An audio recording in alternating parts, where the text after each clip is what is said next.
What is up, though, Lions fans? It's your boy, Motor City Don P, back once again. Did that work? I don't know. I couldn't hear it. Did y'all hear it? I guess it's going off again. It's your boy, DJ Motor City Don P, on the ones and twos. And the crowd goes wild. Anyway, what is up, though, Lions fans? It's your boy, Motor City Don P. Yeah, you already know. So one thing is for certain, three things are for sure. When you see me on your TV, I'm very demure. You already know what it is. Number one, Motor City Cats R&D back at it. Number two, we came to give you stats, and not static. Number three, whatever you do, make sure you keep your Lions news pragmatic. And you may be asking yourself, how do we do that most important step of keeping our Lions news pragmatic? Well, there is no particular order, but you just got to like, share, and subscribe. That's all you got to do. You got to like, share, and subscribe, or probably should subscribe, like, and share, or maybe like, subscribe, and share. But it doesn't matter in which order you do it in. It just matters that you do it. And when you do it, then you've done it. You've kept your Lions news pragmatic. Because as I've said, there are some people out there. There are some people out there that are not keeping your Lions news pragmatic. They do not have your best interest at heart. But let's go ahead and get into what we got to get into today because Detroit Lions haters are the worst kinds of people. Who we got? We got Mr. Luke Pay Lion 17. What up though? Um Too many haters and too many posers. That's true. That is very true. Um but today we're talking about a specific DJ. Okay. All right. Let's try that again. Today we're talking about a specific type of hater. And this is not just a regular hater that you see out here um in these streets, right? This is not just a regular Twitter fan. This is not just a regular Reddit trash talker or wherever you go to get your Lions news and social media, Instagram, what have you. This is the hater that has a platform. This is the hater that poisons the well as best as he can. These are the types of haters, or she, these are the types of haters that I am talking to you about today. These haters, like Adam Rank, okay, like various people within the PFF organization, okay, these are the type of haters that I am talking about. And they are the worst kinds of people. Why do I say that they are the worst kinds of people? Well, see, they work on a narrative. They don't work on actual current news. They work on what the Lions have been for decades. Sure, the Lions sucked for a long time. So did the Golden State Warriors. Look how that worked out. The Lions sucked for quite a while. So did the Detroit Pistons. Before the bad boys, there were the sad boys. Okay? Before the bad boys, there were the sad boys. Okay? There have been many, the New Jersey Devils, right? So many people, so many organizations. The Boston Red Sox have sucked for so long. And then something happened and they got it all turned around. Well, the Detroit Lions are in the middle or the midst, if you will, of their turning it all around phase. If you recall, in 2023, we were 20 minutes away from the Super Bowl. If you recall, just last season, we were, well, a bad Jared Goff game from a divisional round situation. Well, actually, we were in the division. I mean, a championship round situation. Okay. And we'll talk a little bit about that later because I got some info, I can't talk today. I got some info, some tidbits that I want to go over specifically from the horse's mouth. Okay, I didn't have the time to chop it up like I wanted to chop it up, but it came from the horse's mouth. It came from the coach's mouth. So we're gonna touch on that as well. What up, though, Tactical Sport?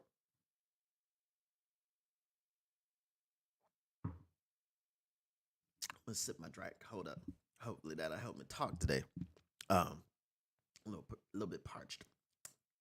Anyway, we're gonna talk about that as well. But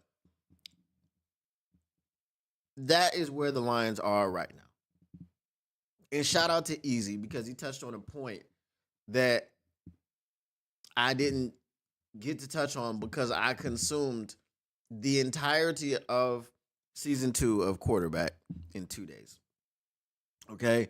Most of it was in my car. I was listening while I was driving. Um, it was at my desk while I was working on other things and other projects, right? So I didn't get to take notes, right? There were things that I was like, all right, I'll make a mental note of that, and I want to talk about that later. So shout out to him, and we'll talk about that. But let's get into why we came here today. We came here to talk about Lions haters. What do you mean, Don P? Who are these Lions haters? All right. Well, as you see on the thumbnail, it's called Rank and File. That is Adam Rank. Now, if you don't know who Adam Rank is one of those Lions haters with a platform. Why is he a Lions hater? Because he's a Bears fan. Okay? If you are going to be on television, if you're going to be on ESPN, if you're going to be on NFL Network, if you're going to be on any of these networks where you work, your job is not to be a fan of your team. Okay? Unless you are a former NFL player, then people understand kind of where your allegiances lie. If you had Cam Newton, for instance, on a show, now Cam Newton is doing big things in the independent space, and he's also crossed over into the regular media markets like the ESPNs and what have you.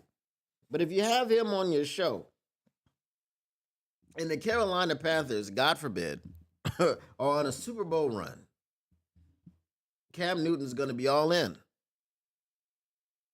He may be all in if the Atlanta Falcons were on a Super Bowl run, which is kind of crazy because he is from Atlanta.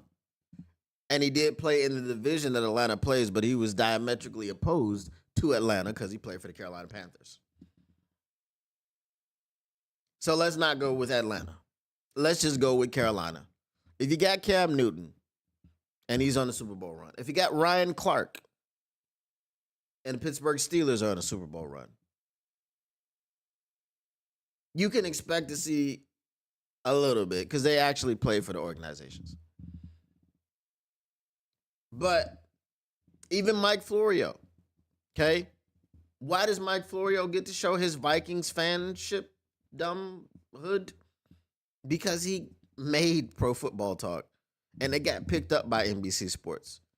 I remember it when it was an independent situation, when it was not part of NBC Sports, when it did not have the sponsorship, before he signed the NBC Sports deal. It was just Pro Football Talk. There was no NBC anything. Logos, paraphernalia, nothing. Wasn't there. Okay? So if he steps out of, and gets into the fanship and, he's a Lions hater as well because he's a Vikings fan.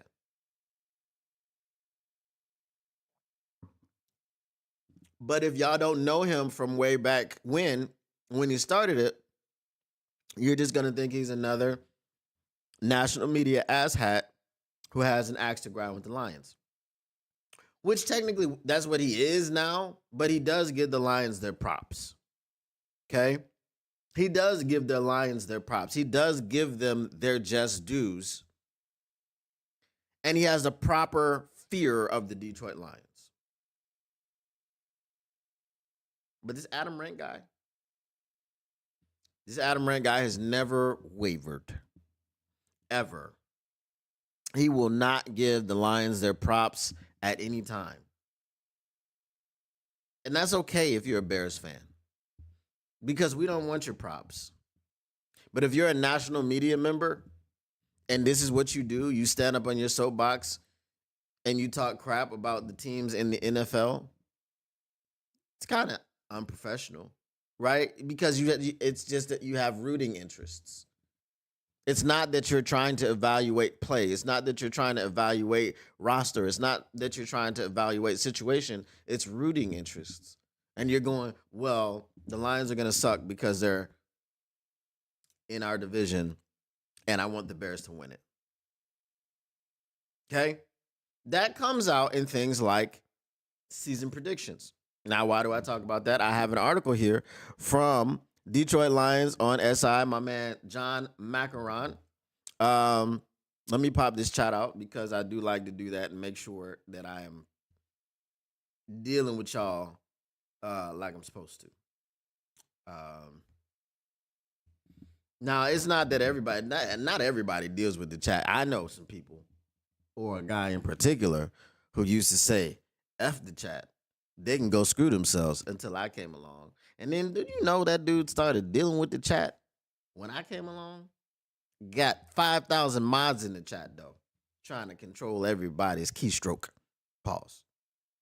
Every keystroke that you ever wanted to press, every key that you ever wanted to stroke, pause. That man is up there trying to control it. That's what megalomaniacs do. But that ain't none of my business. All right, let's go ahead, get back to this. What up, though, Braylon Dennis?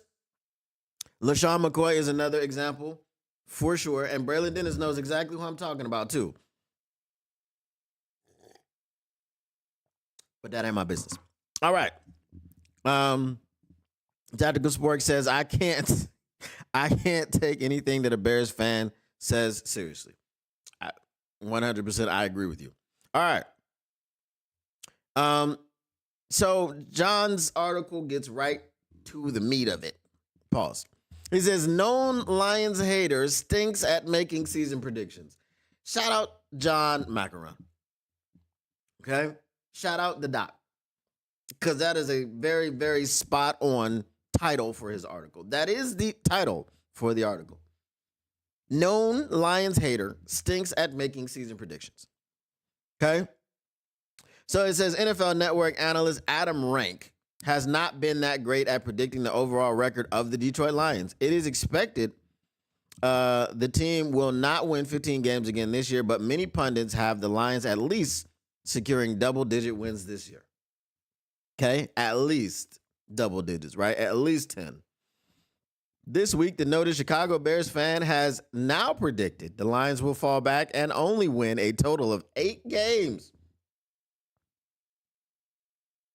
during the 2025 NFL season. Let's say you're right. And here's the problem I have. Let's say you're right. Let's say that the Lions will only win 8 games this season. Would that be shocking to most people? Yes. Why? Because you have no evidence that the Lions would fall that far back from winning 15 games. Yes, we lost a few pieces. Yes, we lost some coordinators, which we're going to touch on a little bit later. But we're going to go from 15 games to 8 to 8. Based on what? Shout out Neil Rule. Bow. Based on what? Based on the fact that you are a Bears fan? That's it. And you work for the NFL Network. You ain't build nothing over there. You work for the NFL Network. Again, Mike Florio built his platform. You work for NFL Network. You need to toe the line and be a company man. 8 games, this man said.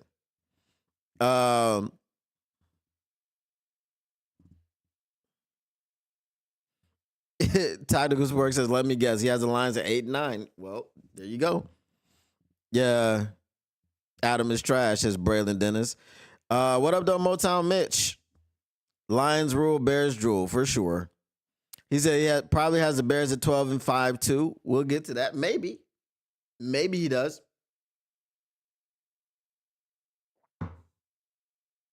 I'm gonna say this, like I said it before, and I think it's gonna play out during the season. Osama bin Johnson does not personally like Caleb Williams. Osama bin Johnson like Caleb Williams plays like not even play style, skill set. Osama bin Johnson does not personally like Caleb Williams. He personally likes Jared Goff. And hopefully, he finds out very quickly that the grass is not always greener on the other side.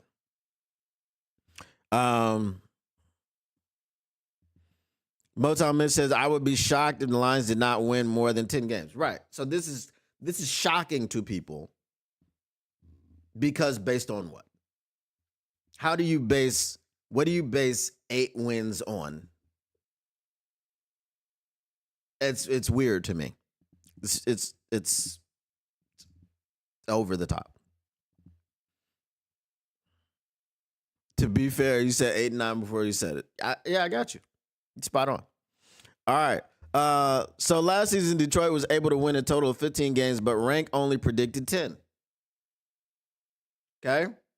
He's been way off, right? Laughably, he had the Bears sweeping the Lions. He was way off. Okay? The Bears did not sweep the Lions or win a game against them. What happened was that the Lions swept the Bears. Back in 2020, and they also swept the Vikings, and they also swept the Packers. They swept the entire division. It's a sweep. You know what I'm saying? Back in 2023, the season in which the Lions advanced to the NFC Championship game, Rank only had the Lions winning a total of 9 games. Dan Campbell's squad was able to finish with a record of 12-5, winning the NFC North for the first time in decades.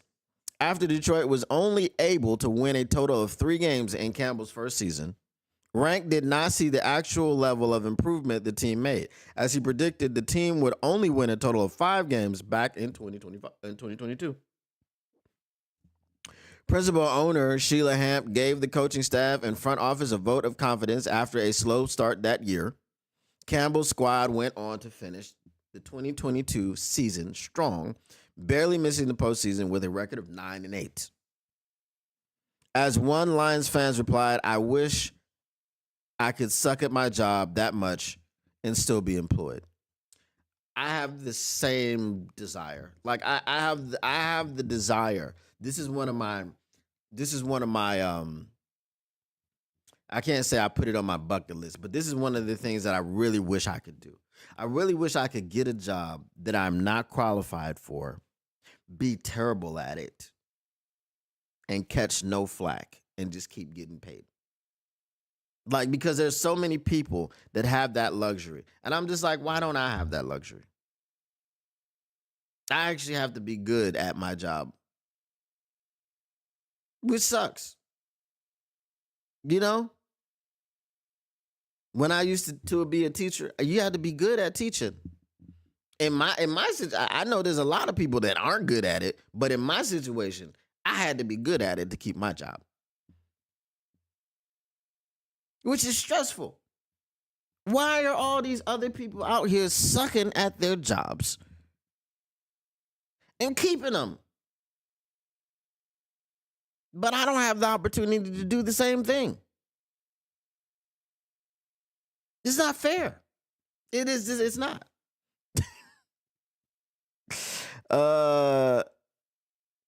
D Dunk, what up though? He says, I think 10 is the floor. Lions defense is going to be way better than most people think. I don't really think too many people think the Lions defense is going to be bad. We just don't trust Marcus Davenport's health. That's all.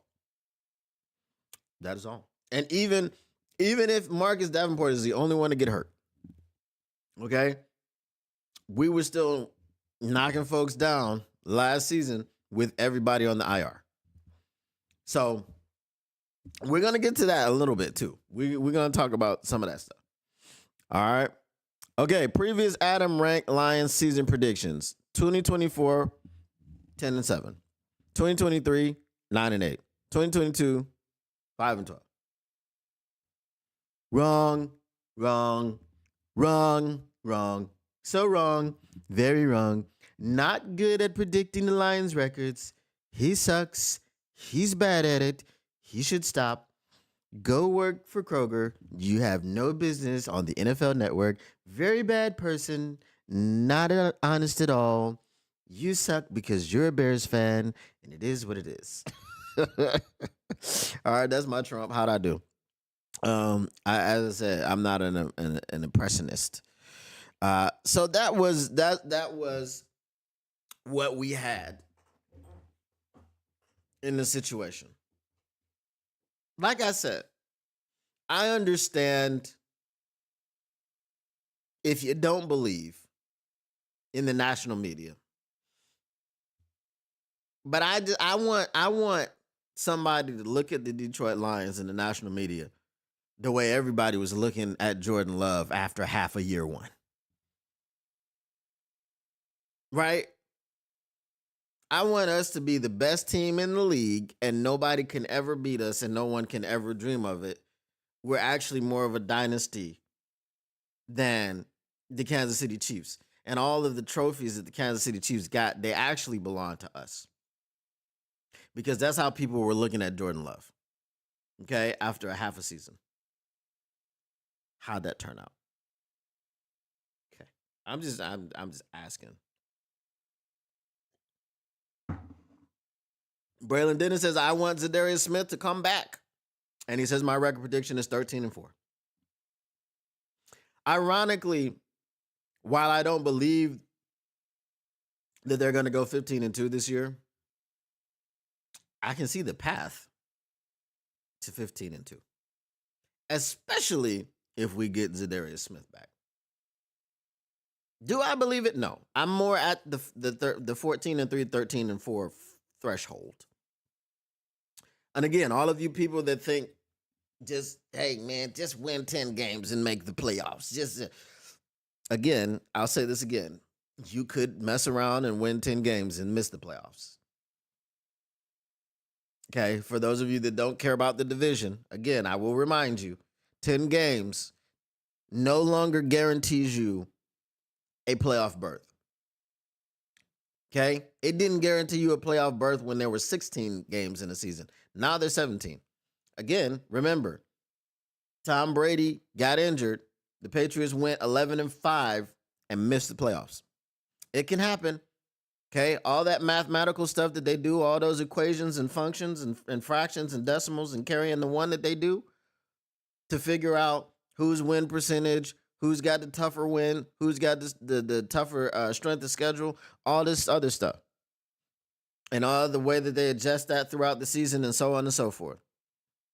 You better win your division if you ain't going to win 15 games or if you're not just going to, 13, 14, 12. You better win your division. That's all I'm saying. That is the quickest path to the playoffs, winning the division. Braylon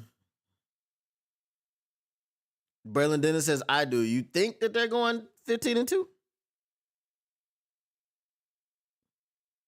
You don't trust Davenbaum at all? Davenbaum.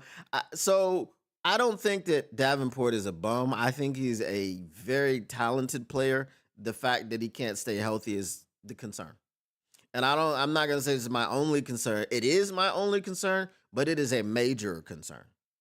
Okay? So I don't want to use the word only because it minimizes my level of concern. No, I have the proper level of concern for Marcus Davenport's inability to stay healthy. Okay? To the point where, again, I've been labeled a Marcus Davenport hater, which I'm not at all. And I just keep saying that because I just want people to know this. Okay?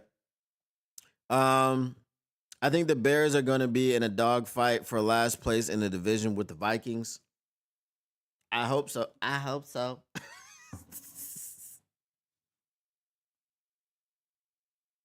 I hope so. Shout out if you know, use the hashtag. All right. So here's the other thing that I wanted to say, and it's obviously it comes in it's right in what we're talking about. We're talking about winning games. We're talking about playoffs. This, that, and the third thing. Do y'all want? I'm just gonna do it this way. It's gonna flow. Okay, it's gonna flow because originally my original topic was one thing, and then like I said, shout out to Easy. He said something else, which jogged my memory as to something I wanted to talk about, but I forgot because I just consumed all of the episodes of the show almost in just one day, but it was like a day and a half. Finished quarterback last night. Phenomenal show. Phenomenal show. Shout out to Omaha Productions and Peyton Manning and the thing that they put together over there.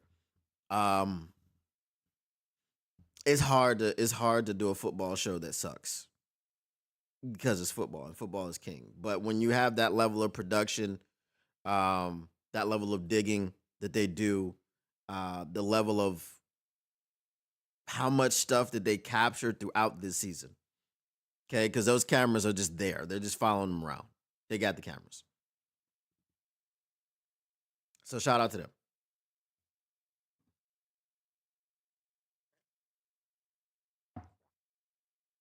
Last episode was number 7. It talks about obviously because nobody on the show went further than Jared Goff. Okay, Kirk Cousins did not go to the playoffs.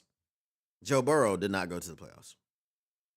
So after we talked about the way that Jared Goff's season was finished, there was no need to have an episode 8 because usually it's 8 episodes, right? Jared Goff's season finished last, so that was it. Jared Goff said during the Commanders game or after the Commanders game that it was his fault, that it was on him multiple times.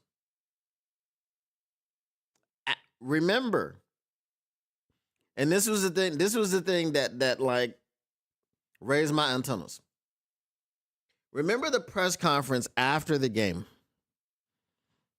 Jared Goff stood at the podium in front of the microphone like this, and he said, "If I play better, do we win? Maybe. I don't know. Probably. If I play better, do we win? Maybe. Probably. I don't know." Okay? But he did understand that turning the ball over 4 times didn't give you a chance to win. I said this yesterday, but I'm saying it with more evidence today because we're talking about the words of Jared Goff. It came out of his mouth. It came out of Dan Campbell's mouth. Dan Campbell said the bottom line was they got turnovers and we didn't get any on defense. Was Dan Campbell saying they got turnovers and we didn't get any on defense because everybody was injured? No, he said they got turnovers and we didn't get any. We gave them 5. They gave us none.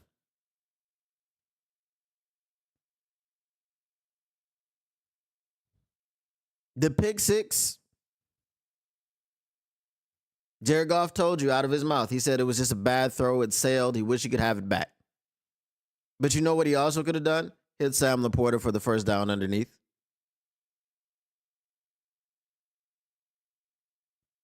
I mean, it was still a back and forth at the time.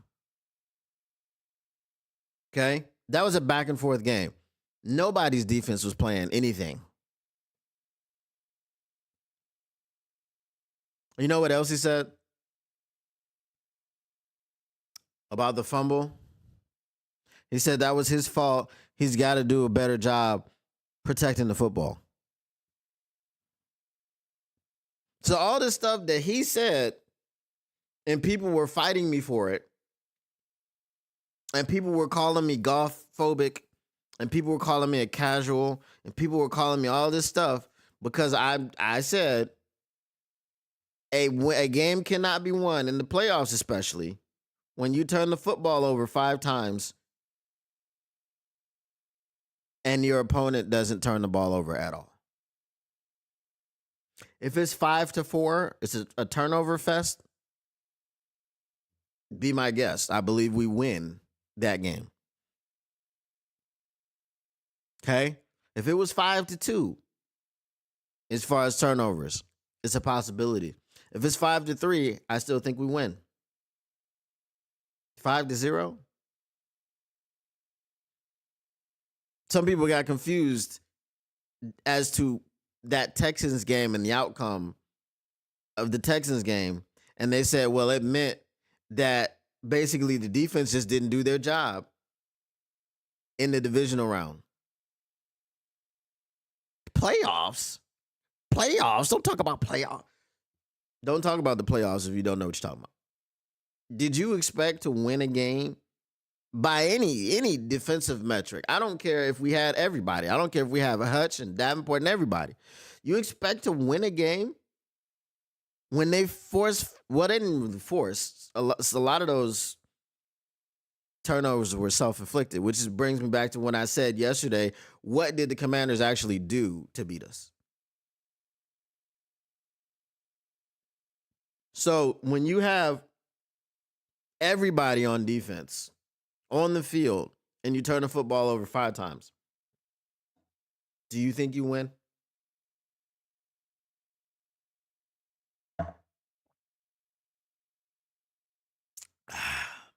I don't think so. Now, I'm sure I lost viewers because people thought I was bashing Goff,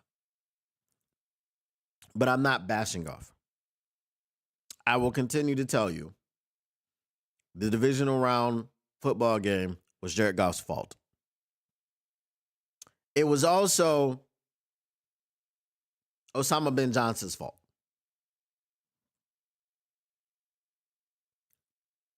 Lions bad guy says Lions win 12 games minimum. He's a little bit behind. It's all good. It was also Osama bin Johnson's fault because we know that Jameson Williams call was atrocious. And you want to do a trick play, which is great, but now is not the time. You're down 10. You're still in it. Okay? You score again, which is probably what you would have done because they weren't stopping nothing unless you gave them a turnover. Okay? Remember, at that point, that was the 5th turnover of the football game. You were down 10 points. At that point, it was number 5, and you were down by 10. This is why I say, when y'all break down the actual happenings of the game, I don't want to hear nothing about the defense. You gave up 5 turnovers, and you were down by 10 points at the time of your 5th turnover, and you got none. I think the defense played fine based on the circumstances.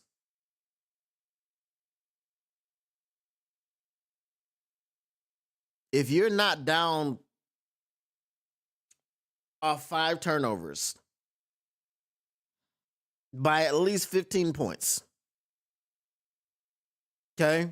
Because I'm just going to say you give them 5 turnovers and they kick a field goal every time. Okay? But what was happening is they would score and we would score. And they would score and we would score. And they would score and we would score. So the offense was doing their thing unless they were turning the football over 5 times.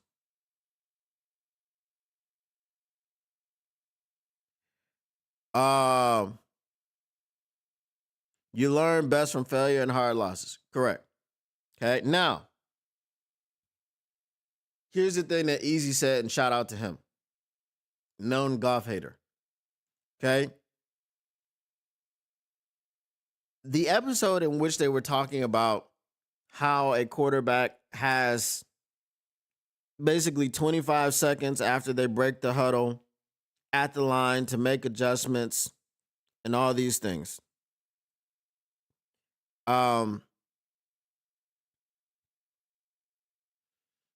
And in the Texans game, when when Goff was like, "Give me the wasp," and Benedict Osama bin Johnson couldn't hear him, but they were in tune, and he said that they were so basically in tune with each other that it was like almost telepathic.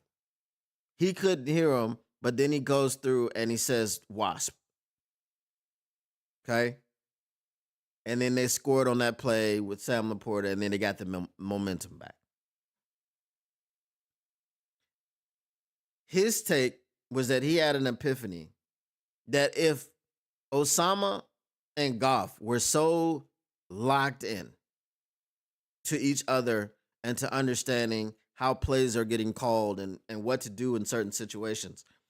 Remember, Goff said that when he went to Detroit, he was given ownership and responsibility within that offense. So if you've got the guy that's given ownership and responsibility within the offense, still running the offense, you've got a guy in Johnny Morton who was there when they installed the offense. You've got now more potent weapons than when the offense was installed. How much of a drop off do you think there's actually going to be because Osama's in Chicago? That's my question. When you put all of these things into perspective and when you look at all of them and in their totality, okay? How much of a drop off do you think we are going to have because Osama went out the door? Osama is a play caller. He called the plays. Jared Goff understood his play caller and how plays are being called. Jared Goff knows how to read a defense and get you into the play you need to get into. Jared Goff is the pilot of the aircraft. He's the captain of the ship.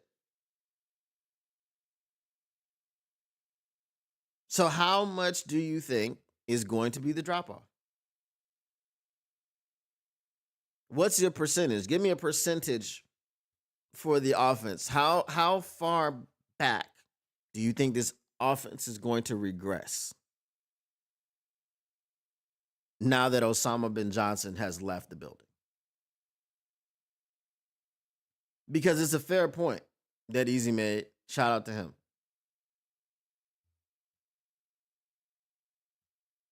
He said he's not even worried. He was like, we don't. If you've got this guy under center, you don't even need Osama. You're like, when I give you a name, it's stick, boy. When I give you a name, it's stick. Like Jeffrey Namumbo. Oh hell no, Kuda. He got a whole middle name from me. Ain't even on his birth certificate. Right? I want one of y'all. I want one of y'all when you go to the Lions. If you go to the Lions game at Ford Field against the Vikings, I want somebody to stand up and be like, "Where's Jeffrey Namumbo? Oh hell no, Kuda." Because you're not gonna see him on the field. You gotta ask for him by name, and his name is no longer Jeff Okuda. It's Jeffrey Namumbo. Oh hell no, Kuda. Okay.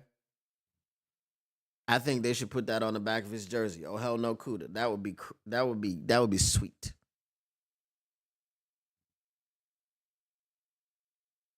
Like Motor City Don P got a name put on a player's jersey. That would be sweet. All right. So my level of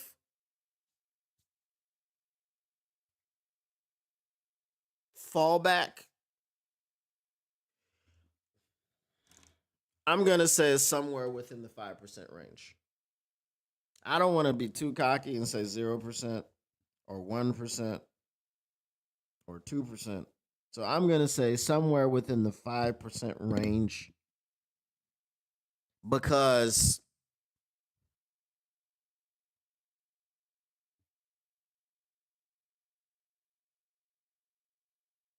just for safety. It's not something that I don't think there's going to be too much of a step back. There were a lot of things that Osama did here that we didn't like when he did them. There were just a lot of things. Sometimes in short yardage situations, all you have to do is run the damn ball. And then if we go back to the NFC divisional round, what happens if you turn around and hand that football off on that 3rd and 1? Oh, you can't because you went empty. But again, it was only a bad play call simply because Amon-Ra St. Brown slipped coming out of his route. And because you need timing in this offense, he throws the ball in the place where he was supposed to be.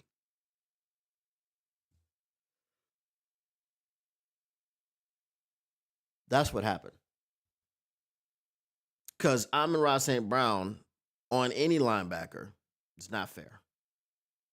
You're not covering Amon-Ra St. Brown as a linebacker. Understand that. You can make efforts, you can make attempts, but it ain't gonna work. Yes, like having an empty backfield on 3rd and 2. That's what we're talking about. Okay. So those types of things I think are gonna go away, honestly, with Johnny Moe. Remember with Johnny Moe, Bilal Powell. Y'all remember Bilal Powell? Had his best season as a running back in the NFL when he was playing for Johnny Moe in New York. Had his best season. Josh McCown had his best season. Robbie Chosen Anderson had his best season. Bo Nix had his it wasn't it was a rookie season, but it was a phenomenal rookie effort. Okay? And that was all under Johnny Moe. Johnny Moe was the passing game coordinator in Las Vegas when Derek Carr was there. Derek Carr had his best 2 years of his career under Johnny Morton. It's not a coincidence. It's not a coincidence if a guy is consistently getting with some would say lesser talent. Now, let's see. Some would say lesser talent. Most would say lesser talent. Uh, he did his thing with all these people. So I have faith in Johnny Moe. I don't think there's going to be a big drop off at all. I'm talking myself into the 2% range. I'm talking myself into it now that I think more about it. Um, it was still a bad concept because we have two capable running backs and they respect them. Yes, it was bad situational awareness. I do agree. I do agree. It's bad situational awareness. I don't believe that you should go empty on 3rd and 2. So my perspective on that play is that it's only a bad play because it didn't work, but I do understand that it was a bad concept, which means it was bad situational awareness. But had it worked, we're not even talking about it. Because I believe had it worked, then we would have gone up 14-3 and the game would have been over. I am consistent, remember. I do not waver. Remember, the Commanders' game is not on the defense. No matter how hard you try, no matter how hard you kick and scream, no matter how hard you kick, no matter how loud you scream, it's not going to change the fact that we turned the football over 5 times and we're down by 10 points. The defense couldn't stop a nosebleed, neither could theirs. Okay? The defense couldn't stop a nosebleed, neither could theirs. Actually, I'm going to say something, but I don't want you to take it out of context. Actually, based on the play of the defense, which was bad, okay, the defense was bad because they couldn't stop anybody. And just like I said, the Commanders' defense didn't show up either. Okay, the only thing that the Commanders' defense did was take opportunistic advantage of opportunistic opportunities. Let that sink in. They took opportunistic advantage of opportunistic opportunities. Like I said, with Mikey Sanders, he picks off a ball in the end zone that was thrown short of Jameson Williams.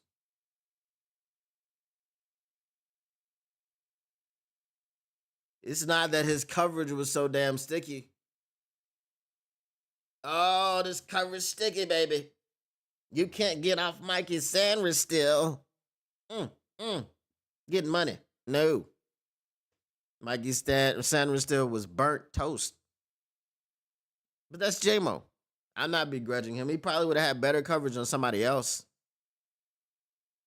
But that's J-Mo.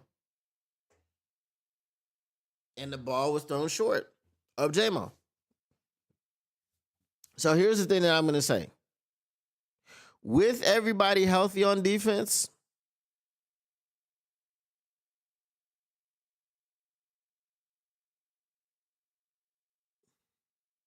however, with Aiden Hutchinson and all the healthy people on defense,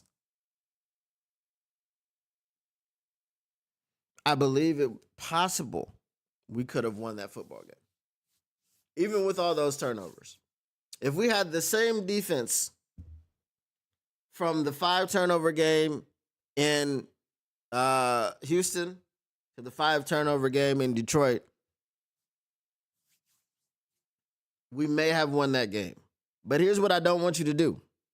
I don't want you to say, see, it was on the defense. No, it wasn't on the defense. It was just that the other defense played so poorly.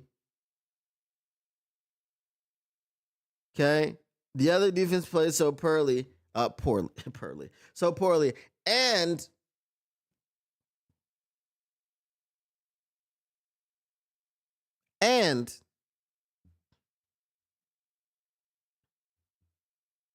we were still in it after the 5th turnover.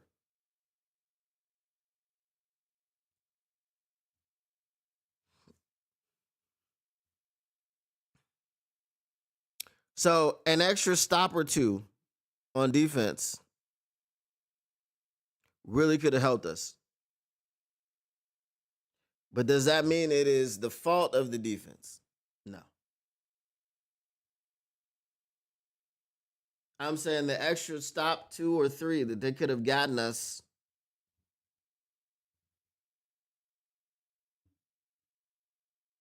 is inconsequential.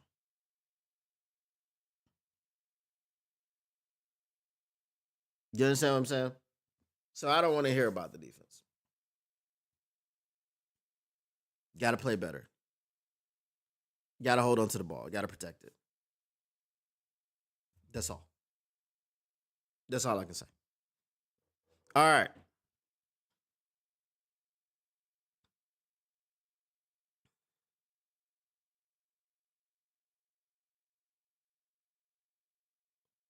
Well, that's what I'm saying. Their defense played poorly because they couldn't stop us when we didn't give it to them. This is what I'm saying. I don't see any of those turnovers as forced. If you go to the pick 6, was that a forced turnover? No, he threw the ball 3 yards over Penhatrick. What is wrong with my speech today? Maybe I should text my producer to end the show and run down to the University of Michigan Medical.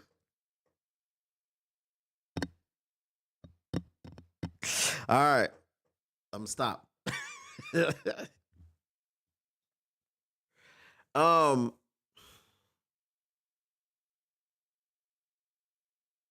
he threw the ball 3 yards over Tim Patrick's head. Was that a great defensive play? That's why I said, gotta let it sink in. I'm dropping knowledge. The Washington Commanders defense took opportunistic opportunities. Okay? They took opportunity. Wait. What did I say? Because I said it 3 times. Opportunistically. They were opportunistically taking opportunistic opportunities. Something like that. Okay? When you sail a ball 3 yards over your closest wide receiver's hands or head, well, head, not hands, there's nothing good happening there if you just got a safety back.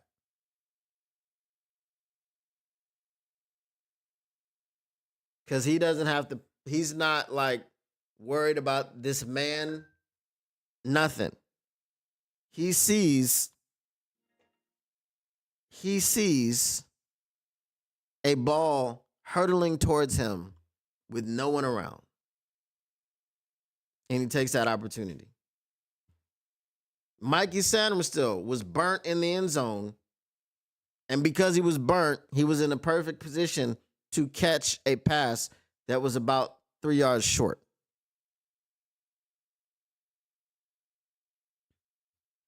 The fumble, the sack fumble. Jared Goff was careless with the football.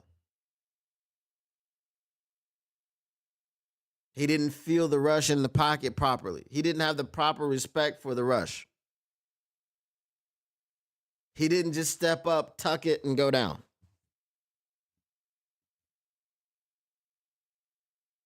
Because if you got no outlets and you got nowhere to go and the walls are closing in on you,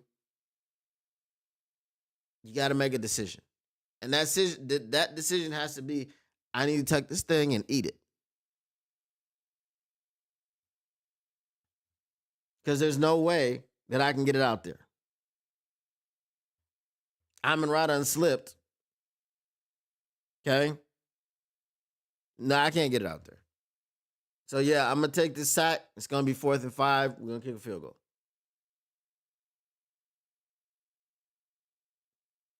Or since it happened right at the line of scrimmage, instead of 4th and 5, maybe it would have been 4th and 3. Okay? Who knows?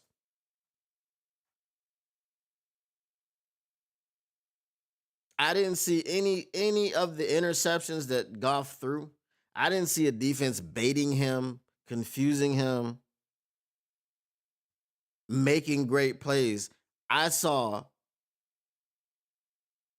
the Washington Commanders defense opportunistically taking opportunistic opportunities.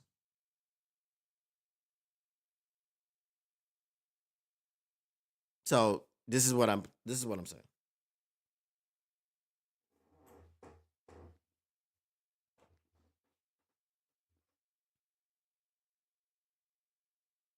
The Texans game, there were a lot of tip balls where Goff was throwing interceptions on. But there were some underthrown balls as well. So that's my point. I don't think that it was specifically the defense of the Washington Commanders that caused the turnovers. I just think that they were beneficiaries of some poor decisions and poor choices that we were making. All right, mailbag. Get your mailbag questions in if you got any. Smoke them if you got them. They say now's the time. Now is the time. Let me know what you got.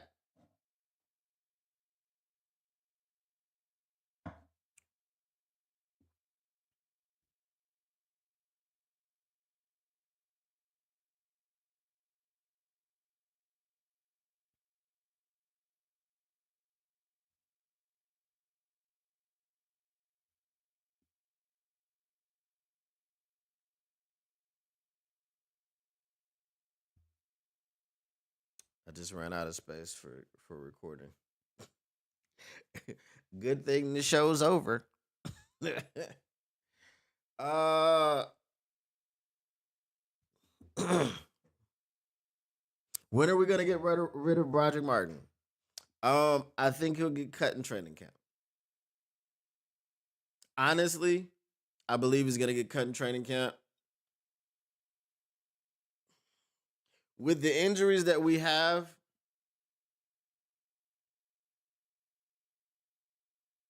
I think what we're going to be doing is looking for other camp cuts. I don't think that we roll into the season with Broderick Martin. If we're not going to re-sign Zadarius Smith, we got to get somebody in here for that, whether it's a camp cut or what, which may be what Brad is waiting for. So that's another position that's taken away from Broderick Martin's ability to stay on the team as his lineman. I think Makai again was one of those people who's not going to be ready until like November because he injured himself late in the season. I think it was the Thanksgiving game or somewhere around there. So I don't think he's going to be back at the beginning of the season either. So we'll just have to keep an eye on who got cut. But yes, I believe that Broderick Martin is not long for this team. Do I think we will trade anyone? Who do we have to trade?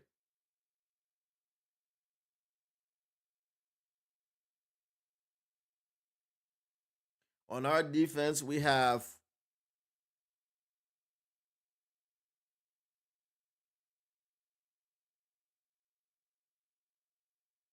I don't know who we would trade.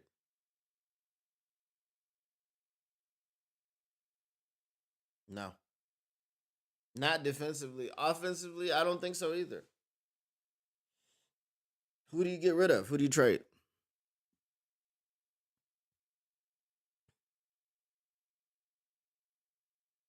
Uh Maggie M, what up though? She says expectations for Manu Hooker.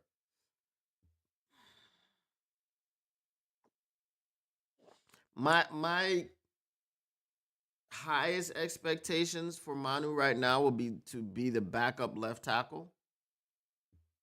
Because he's just been putting so much in work in with Taylor Decker. Hooker, I mean, my expectation is that he beats out Kyle Allen. That's my expectation. Because if he doesn't beat out Kyle Allen, training camp preseason, he's not going to be on this team anymore. And I think he understands that his feet are to the fire and this is his last opportunity to perform. Because they brought in, well, they didn't really bring him in. I think he was already on the team. Nate Peterman from last year, who was absolutely atrocious. Did I say Nate Peterman? I meant Nate Sudfeld. Did I say Peterman or Sudfeld? Because Peterman was in quarterback. He was he Kirk Cousins' quarterback coach in Atlanta? I think. Yeah. So, yep, that's what I got. All right. Any more mailbag questions? Going once. Going twice. Thrice. Surprise cuts. No problem, Maggie M. Surprise cuts. Surprise. Let me see. Who's a surprise? Someone said something about, I think it was T-Bone Lokes in one of my comments. Shout out to him. I haven't gotten back to it, but I'll get back to it. T-Bone Lokes said he thinks that Dan Skipper is going to get cut too. I don't think he's going to get cut. So if that would happen, that would be a surprise cut. I think anybody in the interior of the offensive line getting cut would be a surprise.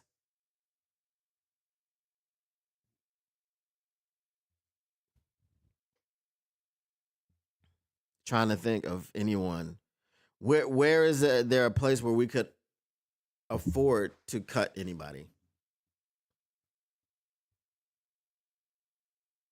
Nah, I don't think there's any surprise cuts. Like I said, if the skipper thing were to happen, that would be a surprise to me.